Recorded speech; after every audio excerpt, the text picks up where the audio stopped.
स्वागत आप सभी का। आप देख रहे हैं न्यूज 18 राजस्थान। आप सबके साथ मैं हूं प्रियंका राय। शाम के 4 बजने वाले हैं और बुलेटिन की शुरुआत बड़ी खबर के साथ करेंगे। लोकसभा चुनाव से जुड़े इस वक्त की बड़ी खबर आपको बताते चले। लोकसभा के पहले चरण के लिए नामांकन कल से शुरू किए जाएंगे। कल सुबह 11 बजे से दोपहर 3 बजे तक नामांकन दाखिल किया जाएगा। जयपुर और जयपुर ग्रामीण समेत कुल 12 सीटों पर नामांकन किया जाना है। तो कल से नामांकन के प्रक्रिया की शुरुआत होने वाली है। जिन दिग्गजों को चुनावी मैदान में उतारा गया है पहले चरण के लिए, वो कल अपना नामांकन दाखिल कर सकते हैं। 19 अप्रैल को वोटिंग होगी पहले चरण की और इसके लिए पहले चरण के लिए कल से नामांकन प्रक्रिया की शुरुआत की जा रही है। तो चुनावी रण बेहद दिलचस्प होने वाला है क्योंकि दोनों ही पार्टीज पूरे जोर शोर से चुनावी मैदान में उतरी हुई हैं। अब देखना है कि कल कितने प्रत्याशी अपना नामांकन दाखिल करते हैं। तो कल सुबह 11 बजे से दोपहर 3 बजे का वक्त जब आप अपना नामांकन दाखिल कर सकते हैं। और कर लेते हैं एक और बड़ी खबर का। मुख्यमंत्री भजनलाल शर्मा के उदयपुर दौरे से जुड़ी ये बड़ी खबर आपको बताते चले। मुख्यमंत्री के पहुंचने से पहले 2 विधायक नाराज हो गए। विधायक श्रीचंद कृपलानी और विधायक अमृतलाल मीणा के नाराज होने की सूचना है। मंच पर स्थान नहीं मिलने से दोनों विधायकों ने नाराजगी व्यक्त की। कार्यकर्ताओं के बीच वो बैठे हुए नजर आए। वरिष्ठ नेताओं ने दोनों को मनाने की कोशिश भी की। विधायक अमृतलाल मीणा ने इस पर गहरी नाराजगी व्यक्त की है। पदाधिकारियों को व्यवस्था सुधारने के लिए भी कहा गया। श्रीचंद कृपलानी को मंच पर पहली पंक्ति पर स्थान मिला था। तो तस्वीरें एक्सक्लूसिव न्यूज 18 राजस्थान पर इस वक्त आप देख पा रहे हैं, जहां पर विधायक नाराज हो गए। नाराजगी इसीलिए क्योंकि मंच पर उन्हें जगह नहीं मिली। उन्हें आम कार्यकर्ताओं के बीच बैठा दिया गया और इसके बाद दोनों विधायक बिफर उठे। उन्होंने कहा कि उनके साथ ठीक नहीं किया गया। कुछ लोग मान मनोबल के लिए भी पहुंचे, लेकिन नाराजगी साफ तौर पर कैमरे में कैद हुई है, जिसकी तस्वीर आप देख पा रहे हैं। 2 विधायक श्रीचंद कृपलानी और विधायक अमृतलाल मीणा के नाराज होने की बड़ी सूचना निकलकर सामने आ रही है। तो मुख्यमंत्री पहुंचे वहां पर और इस दौरान 2 विधायकों को मंच पर जब जगह नहीं मिली तो दोनों विधायक नाराज हो गए। तो मुख्यमंत्री भजनलाल शर्मा उदयपुर के दौरे पर पहुंचे थे और उसी दौरान वहां पर मंच पर 2 विधायकों को जगह नहीं दी गई और इसी को लेकर दोनों विधायक खफा हो गए, अपनी नाराजगी दिखाने लग गए। कार्यकर्ताओं के बीच देखिए उन्हें कैसे आम लोगों की तरह बैठा दिया गया और इसी को लेकर वो खफा हो गए थे। विधायक अमृतलाल मीणा ने इसे लेकर नाराजगी व्यक्त की। पदाधिकारियों को व्यवस्था सुधारने के लिए भी कहा गया और फटकार भी लगाई गई कि उनके बैठने की व्यवस्था आखिरकार मंच पर क्यों नहीं की गई। अब देखना है कि इस नाराजगी का असर लोकसभा चुनाव पर कैसे पड़ता है। सहयोगी कपिल हमारे साथ जुड़ चुके थे। कपिल, विधायकों को मंच पर जगह नहीं मिली तो नाराज हो गए, अब क्या कह रहे हैं? खुश हैं अभी? हाँ बिल्कुल, देखिए मंच पर बैठने की जो व्यवस्था थी उसमें श्रीचंद कृपलानी जो कि वर्तमान में निम्बाड़ा से विधायक हैं और पिछली भाजपा सरकार के मंत्री हैं, उन्हें मंच पर जगह नहीं मिली थी। उनका नाम मंच पर कुर्सी पर कहीं भी अंकित नहीं था और इसी बात को लेकर वे नाराज हो गए। साथ में तलुम्बर के जो विधायक अमृतलाल मीणा है वे भी नाराज हो गए और दोनों मंच से उतरकर कार्यकर्ताओं के बीच में कुर्सी पर जाकर बैठ गए। कई सारे पदाधिकारियों ने मनाने की कोशिश की, लेकिन व्यवस्थाओं को सुधारने के लिए निर्देशित करते रहे ये लोग। अपनी नाराजगी को बरकरार कर रखा इन लोगों ने और साथ में ये भी स्पष्ट कर दिया कि ऐसी बैठकों में उनके आने की जरूरत नहीं है, वे भाजपा को जिताने के लिए फील्ड में काम कर सकते हैं। लेकिन बाद में उदयपुर संभाग के प्रभारी दामोदर अग्रवाल उनके पास पहुंचे, कुछ देर समझाइश की, उनकी समस्या को सुना और फिर श्रीचंद कृपलानी को पहली पंक्ति में जगह दी गई, अमृतलाल मीणा को भी मंच पर जगह दी गई और उसके बाद में दोनों नाराज विधायक माने और इस समय नाराजगी खत्म करते हुए मुख्यमंत्री के आने से पहले दोनों नाराज विधायक मंच पर पहुंच गए। जी, यानी कि मुख्यमंत्री के पहुंचने से पहले सब कुछ ठीक ठाक कर लिया गया। बहुत शुक्रिया आपका कपिल तमाम जानकारियों के लिए। और लोकसभा चुनाव से जुड़ी बड़ी खबर आपको बता दें। राजस्थान को लेकर कांग्रेस सीसी की आज पहली बैठक और सीसी बैठक से पहले प्रदेश नेता एक्सरसाइज कर रहे हैं। दिल्ली के पंजाब भवन में राजस्थान कांग्रेस के दिग्गज जुट चुके हैं। प्रभारी सुखजिंदर सिंह रंधावा के साथ साथ ये अहम बैठक चल रही है जिसमें पीसीसी चीफ गोविंद सिंह डोटासरा, नेता प्रतिपक्ष टीकाराम जूली भी मौजूद हैं। सीसी से पहले शेष सीटों के उम्मीदवारों के नामों के चयन पर मंथन जारी है। 15 सीटों पर कांग्रेस को प्रत्याशियों का ऐलान करना है। अभी 15 सीटों पर ऐलान बाकी है और इसी को लेकर चिंतन और मंथन का दौर जारी है। सीईसी की बैठक होगी और उससे पहले जो शेष उम्मीदवार हैं, यानी कि 15 सीटों पर किन किन प्रत्याशियों का ऐलान किया जाना है, किन्हें मैदान में उतारना है, इसी को लेकर चिंतन और मंथन का दौर जारी है। तो राजस्थान को लेकर कांग्रेस सीईसी की आज बड़ी बैठक है। राजस्थान की बची 15 सीटों पर प्रत्याशी तय किए जाएंगे। 10 सीटों पर कांग्रेस पहले ही प्रत्याशियों का ऐलान कर चुकी है। प्रभारी सुखजिंदर सिंह रंधावा और screening chairman Rajni Patil, PCC chief Govind Singh Dotasra, नेता प्रतिपक्ष टीकाराम जूली भी इस बैठक में मौजूद हैं। कांग्रेस महासचिव सचिन पायलट भी सीईसी की बैठक में मौजूद रहने वाले हैं। तो कांग्रेस के लिए यह बैठक महत्वपूर्ण, क्योंकि इसमें 15 सीटों पर प्रत्याशियों के नामों का ऐलान होगा।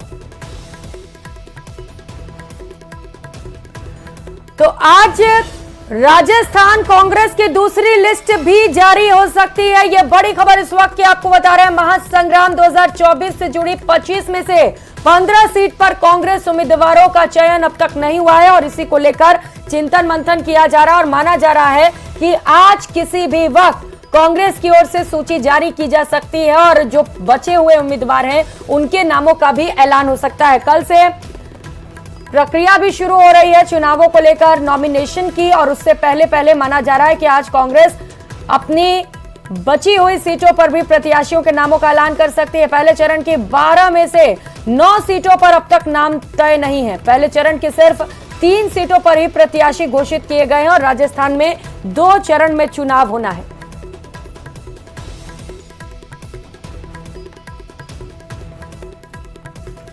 और सहयोगी शुभम इस वक्त हमारे साथ जुड़ चुके हैं, क्योंकि यह बैठक महत्वपूर्ण है। शुभम, उन प्रत्याशियों के नामों को लेकर मंथन किया जा रहा है जिन्हें लेकर अभी सस्पेंस बरकरार है, क्योंकि अब नॉमिनेशन की प्रक्रिया शुरू हो रही है कल से पहले चरण को लेकर। क्या लग रहा है, कौन कौन है रेस में? देखिए, निश्चित तौर पर कांग्रेस की केंद्रीय चुनाव समिति की ये तीसरी बैठक होगी। सूत्रों का ये दावा है कि इस बैठक में पहले और द्वितीय चरण पर जहां जहां इलेक्शन है वहां के कैंडिडेट्स को फाइनल कर दिया जाएगा। लगभग 63 लोकसभा सीटें ऐसी हैं जिनको लेकर आज सीईसी में चर्चा होगी। राजस्थान, मध्य प्रदेश, छत्तीसगढ़, गुजरात, तेलंगाना, कर्नाटक, ये ऐसे तमाम राज्य जहां को लेकर चर्चा होगी। हालांकि सूत्र ये भी दावा कर रहे हैं कि राजस्थान को लेकर स्क्रीनिंग कमेटी ने पहले ही सारे नाम भेज दिए थे, लेकिन पिछली 2 बैठकों में कई ऐसे नाम थे जिन पर पैनल्स को लेकर कहीं ना कहीं आला कमान एक मत नहीं था, सहमत नहीं था। एक तरफ गठबंधन की लगातार बातें भी चल रही थी और कई सीटों पर बीजेपी के नेता भी आ रहे थे। यही एक वजह है कि जो पहले चरण की सीईसी हुई उसमें सिर्फ उन कैंडिडेट्स का नाम घोषित किया गया जहां से सिंगल पैनल था।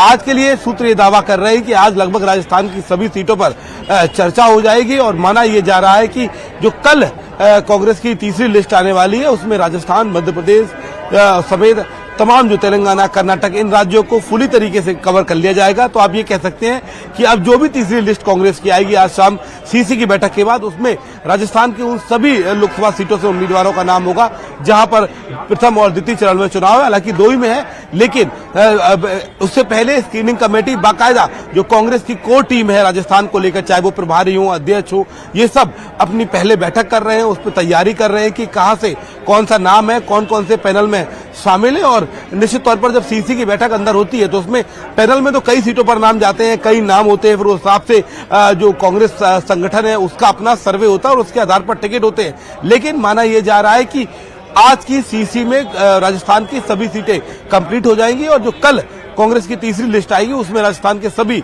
जो प्रत्याशी जहां पर बचे हुए थे उनके नामों का ऐलान हो जाएगा।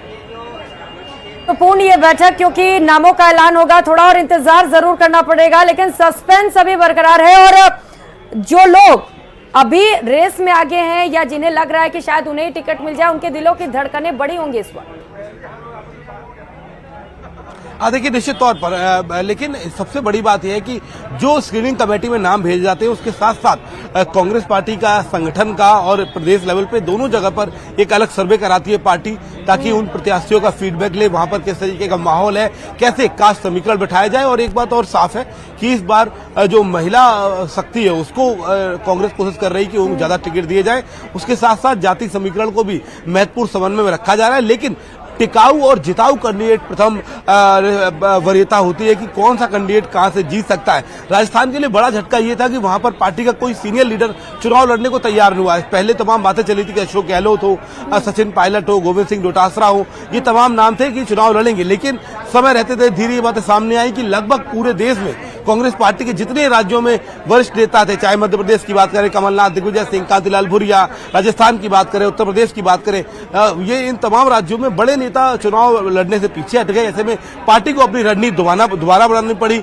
ये भी सूत्र दावा कर रहे हैं कि जो जिस तरीके से पहली लिस्ट कांग्रेस की राजस्थान को लेकर आई थी उसमें कई एमएलए को टिकट दिया गया था, इस बार भी कई सीटों पर एमएलए को मजबूत माना गया है, मजबूत दावेदार माना गया है और इस बार महिलाओं की संख्या राजस्थान में ज्यादा हो सकती है। तो अब से मेरे पीछे अगर आप देखें तो नेताओं के आने का सिलसिला शुरू हो गया। बिल्कुल शिवम, तो तस्वीरें भी लगातार वहां दिखाते रहिएगा। अपडेट मिलते ही फौरन आपके पास लौटेंगे और जैसे ही बड़ी सूचना आएगी सबसे पहले दर्शकों तक पहुंचाएंगे। बहुत शुक्रिया फिलहाल आपका तमाम जानकारियों के लिए।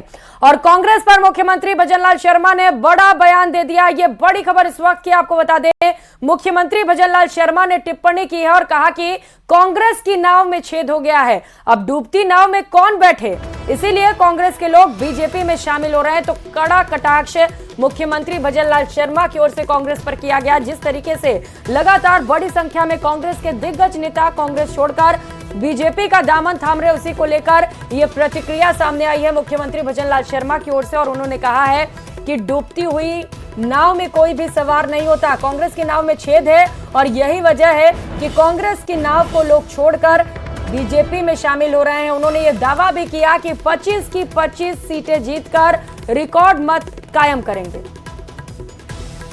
नाव में छेद हुआ, छेद नहीं हुआ, वो नाव ही डूब रही है। अब डूबती नाव में कौन बैठेगा? तो आप देख रहे हैं जिस तरह से लगातार कांग्रेस के लोग भारतीय जनता पार्टी में आ रहे हैं। मैं आपसे कहना चाहता हूँ कि राजस्थान के अंदर अब की बार हम बहुत बड़े मार्जिन से जीते। 25 सीट रिकॉर्ड मत से अब की बार जाएंगी और पूरे देश में 400 पार मोदी जी के नेतृत्व में सीट आने वाली है और तीसरी बार बहुत बड़े बढ़त के साथ। और इस वक्त जयपुर से बड़ी खबर सामने आ रही है। प्रहलाद गुंजल के कांग्रेस में जाने की अटकलें तेज हो चली। आज पूर्व विधायक गुंजल कांग्रेस में शामिल हो सकते हैं, यह बड़ी सूचना इस वक्त की आपको बता रहे हैं। लगातार दल बदल का सिलसिला जारी है, कांग्रेस से बड़ी संख्या में नेता भाजपा का दामन थाम रहे हैं और सूचना यह है कि आज पूर्व विधायक गुंजल कांग्रेस में शामिल हो सकते हैं। हड़ौती के कत्तावर बीजेपी नेताओं में गुंजल की गिनती होती है और ये खबर बेहद चौंकाने वाली कि गुंजल कांग्रेस का दामन थाम सकते हैं। कभी भी ये सूचना निकलकर सामने आ सकती है औपचारिक तौर पर कि गुंजल अब कांग्रेस में शामिल हो चुके हैं। रामगंज मंडी और कोटा उत्तर से गुंजल विधायक रहे हैं। बीजेपी में अपनी उपेक्षा से आहत बताए जा रहे हैं गुंजल और यही वजह है कि वो भारतीय जनता पार्टी से कभी भी रिजाइन करते हुए कांग्रेस के साथ जा सकते हैं, कांग्रेस का हाथ थाम सकते हैं। ग्राफिक्स के माध्यम से आपको बता रहे हैं कि आखिर प्रहलाद गुंजल हैं कौन जो कांग्रेस शामिल कर सकते हैं। तो हिंडौली से चुनाव भी लड़ चुके हैं। हिंडौली से निर्दलीय जब उन्होंने चुनाव लड़ा तो वो हार गए, लेकिन विधायक रह चुके हैं। 3 चुनाव बीजेपी कोटा उत्तर में इन्होंने लड़े हैं। तो एक चुनाव में उन्होंने जीत दर्ज की, जबकि बीते 2 चुनाव वो हार भी चुके हैं और शायद यही वजह है कि भारतीय जनता पार्टी इन पर भरोसा नहीं जता पा रही है, इन्हें टिकट नहीं दे पा रही है और इसी वजह से प्रहलाद गुंजल खफा है। और कर लेते एक और बड़ी खबर का। मंत्री गजेंद्र सिंह खीवसर ने बड़ा बयान दिया है। बीजेपी में शामिल होने के लिए भगदड़ मची है। दरवाजे तोड़ तोड़कर लोग भारतीय जनता पार्टी को ज्वाइन कर रहे हैं। जितने लोग आएंगे उतनी ताकत बढ़ेगी, ये बयान सामने आए हैं। तो गजेंद्र सिंह खीवसर ने कहा है कि बड़ी संख्या में लोग भारतीय जनता पार्टी को ज्वाइन कर रहे हैं, जिससे कि बीजेपी की शक्ति बढ़ रही है। बीजेपी का पलड़ा भारी है और 25 की 25 सीटें जीतेंगे। जितनी ताकत बढ़ेगी, जितने लोग आएंगे उतनी हमारी ताकत बढ़ेगी और सबके लिए हमारे पास जगह है। आप इससे आप हवा देख लो, आप क्या है हवा, रुख क्या है, तो रुख क्या है कि इतना भारी बीजेपी की तरफ है कि हमें कोई शक ही नहीं कि 25 में 25 नहीं मिलेगी। भारी का क्या मतलब है, रहने तो राजस्थान के वाले हैं ना। अब जितने भी बड़े बड़े नेता हैं सब अलग एरिया से लड़ते हैं, उससे कुछ नहीं है। वो मुद्दा बना रहे हैं अपने उनके माइनस करने के लिए, बस इतना ही चुनावी स्टंट है और कुछ नहीं है। शेखावत जी ने जो काम किया है वो सामने है, वो काले अक्षरों में है और वो प्रस्तुत करेंगे जब चुनाव लड़ेंगे, तो ऐसी कोई बात नहीं। और लोकसभा चुनाव से जुड़ी इस वक्त ये बड़ी खबर आपको बताते चले, बीजेपी नए चेहरों को मौका दे सकती है। 25 में 10 सीट पर प्रत्याशियों का ऐलान अभी बाकी है। सूत्रों के हवाले से यह बड़ी खबर आपको बताते चले, 7 सीट पर नए चेहरों को मौका मिल सकता है, युवाओं को मौका मिल सकता है और कुछ महिलाओं को भी इसमें शामिल किया जा सकता है। 4 सीट पर महिला चेहरे भारतीय जनता पार्टी उतार सकती है। सूत्रों के हवाले से यह बड़ी खबर सामने आ रही है। लगातार दावा भारतीय जनता पार्टी की ओर से किया जाता है कि महिला सशक्तिकरण पर सबसे ज्यादा अगर कोई पार्टी ध्यान देती है तो वो बीजेपी। ऐसे में माना जा रहा है कि 10 सीटें जो बची हैं उनमें से 4 सीटों पर महिला कैंडिडेट्स को उतारा जा सकता है। हालांकि ये सूत्रों के हवाले से खबर है, जब लिस्ट सामने आएगी तो इस बात को पुख्ता भी कर लिया जाएगा। राखी राठौड़ का नाम भी पैनल में भेज दिया गया है। ये भी बड़ी खबर आपको बता रहे हैं सूत्रों के हवाले से। झुंझुनू सीट से सांसद नरेंद्र कुमार की बहू हर्षिनी के नाम की चर्चा तेज है। दौसा, करौली और धौलपुर और टोंक सवाई माधोपुर सीट पर नए चेहरे संभावित बताए जा रहे हैं। सवाई माधोपुर से सुनीता मीना और दौसा से अर्चना मीना संभावित चेहरे बताई जा रही हैं। तो सूत्रों के हवाले से यह बड़ी खबर आपको बता रहे हैं वो नाम जो लगातार चर्चाओं में है और जिन्हें लेकर अटकलें तेज हो चली हैं और माना जा रहा है कि इन्हीं को टिकट मिल सकता है। और कोटा से मिल रही बड़ी खबर का रुख करेंगे। कांग्रेस नेता अमीन पठान को झटका लगा है। कांग्रेस नेता अमीन पठान की जमानत याचिका खारिज हो गई है। इस वक्त की सबसे बड़ी खबर आपको बता रहे हैं, कांग्रेस नेता अमीन पठान की जमानत याचिका को खारिज कर दिया गया है। तो उन्होंने जमानत याचिका लगाई थी क्योंकि उनकी गिरफ्तारी हुई है और इसी को लेकर जमानत की याचिका लगाई गई थी। उम्मीदें थी उन्हें कि कोर्ट से उन्हें राहत मिलेगी, लेकिन उनकी इन उम्मीदों को बड़ा झटका लगा है। जमानत याचिका खारिज कर दी गई है। वन विभाग ने अमीन पठान पर राजकार्य में बाधा डालने का मामला दर्ज कराया था। अनंतपुरा थाना पुलिस ने रविवार को अमीन पठान की गिरफ्तारी की थी और कल कोटा दक्षिण सेक्स कोर्ट से भी अमीन पठान की जमानत याचिका खारिज कर दी गई थी।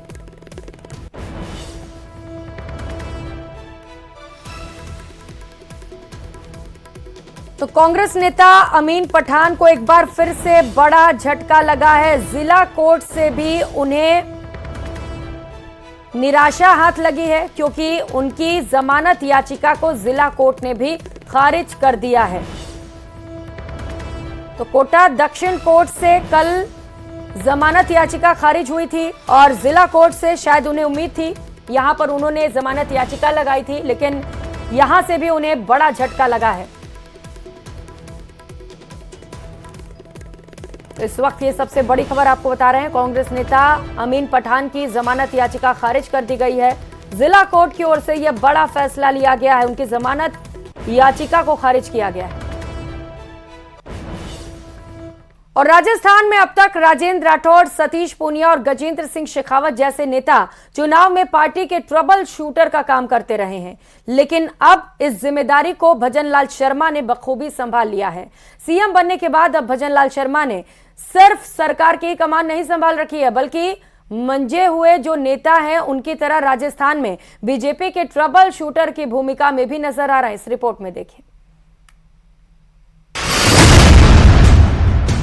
जोधपुर से बीजेपी प्रत्याशी और केंद्रीय मंत्री गजेंद्र सिंह शेखावत, बाड़मेर से उम्मीदवार और केंद्रीय कृषि राज्य मंत्री कैलाश चौधरी, चित्तौड़गढ़ से प्रत्याशी और राजस्थान बीजेपी अध्यक्ष सीपी जोशी, अलवर से बीजेपी प्रत्याशी और केंद्रीय मंत्री भूपेंद्र यादव, नागौर से बीजेपी उम्मीदवार ज्योति मिर्धा।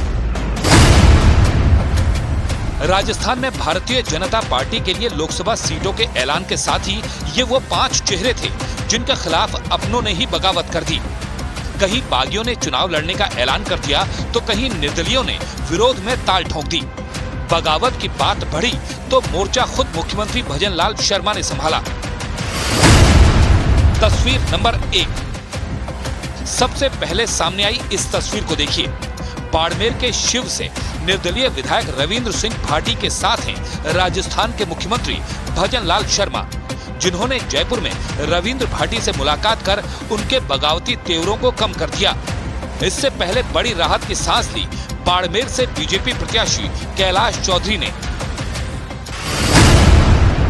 तस्वीर नंबर 2 इससे पहले भजनलाल शर्मा ने केंद्रीय मंत्री गजेंद्र सिंह शेखावत और जोधपुर के सरेगढ़ से बीजेपी विधायक बाबू सिंह राठौड़ में समझौता करा दिया। जोधपुर में शेखावत की राह आसान कर दी। दोनों को मुख्यमंत्री आवास बुलाया। पहले दोनों से अलग अलग बात की, फिर साथ बैठाकर। नतीजा, जब शेखावत और राठौड़ सीएम आवास से निकले तो दोनों ने एक दूसरे के पीठ पर हाथ रखा हुआ था। सीएम आवास से निकलने के बाद दोनों ने एक दूसरे को दोस्त बताया, जबकि शेखावत को टिकट मिलने के बाद राठौड़ ने शेखावत का खुला विरोध किया था। शेखावत के टिकट का विरोध सिर्फ बाबू सिंह राठौड़ ने नहीं किया, बल्कि जोधपुर के पूर्व सांसद जसवंत सिंह बिश्नोई भी विरोध में झंडा बुलंद किए हुए थे, जिन्हें सीएम ने जीव जंतु कल्याण बोर्ड का अध्यक्ष बना दिया और शेखावत की राह आसान कर दी। तस्वीर नंबर 3 भजनलाल शर्मा ने चित्तौड़गढ़ से चुनाव लड़ रहे पार्टी के प्रदेश अध्यक्ष सीपी जोशी को भी एक बड़े संकट से राहत दी है। जोशी के धुर विरोधी और चित्तौड़गढ़ से निर्दलीय विधायक चंद्रभान सिंह आख्या और जोशी को सीएम हाउस बुलाकर दोनों से बात की और दोनों के बीच गिले शिकवे दूर किए। आख्या को जोशी के खिलाफ चुनाव नहीं लड़ने के लिए तैयार किया। इससे पहले आख्या ऐलान कर चुके थे कि चित्तौड़गढ़ से वो जोशी के खिलाफ चुनाव लड़ेंगे। एक और हाई प्रोफाइल प्रत्याशी नागौर से ज्योति मिर्धा का अंदर खाने विरोध करने वाले पूर्व सांसद CR चौधरी को किसान आयोग का अध्यक्ष बनाकर भजनलाल शर्मा ने ज्योति मिर्धा की राह भी आसान की। तो वहीं अलवर में कांग्रेस के पूर्व सांसद कर्ण सिंह यादव को बीजेपी में शामिल करवाकर अलवर से बीजेपी प्रत्याशी और केंद्रीय मंत्री भूपेंद्र यादव की जीत की राह की सबसे बड़ी रुकावट को हटाने का काम किया। मुख्यमंत्री भजनलाल शर्मा ने न सिर्फ बगावत खत्म की, बल्कि पांचों की जीत तय करने के लिए ट्रम्प कार्ड चल दिया। भजनलाल शर्मा ने राजस्थान में बीजेपी को 25 सीटों पर चुनाव जिताने की पूरी कमान खुद संभाल ली है। और खबर सीकर से है। खाटू श्याम जी में बाबा श्याम का वार्षिक मेला पूरे परवान पर है। अब तक मेले में 17 लाख से ज्यादा श्रद्धालु दर्शन कर चुके हैं। आज मेले में दशमी के दिन जबरदस्त भीड़ उमड़ रही है, तो वहीं कल एकादशी के दिन बड़ी संख्या में श्रद्धालु बाबा श्याम के दर्शन करेंगे। एकादशी के मौके पर बाबा श्याम की रथ यात्रा निकाली जाएगी।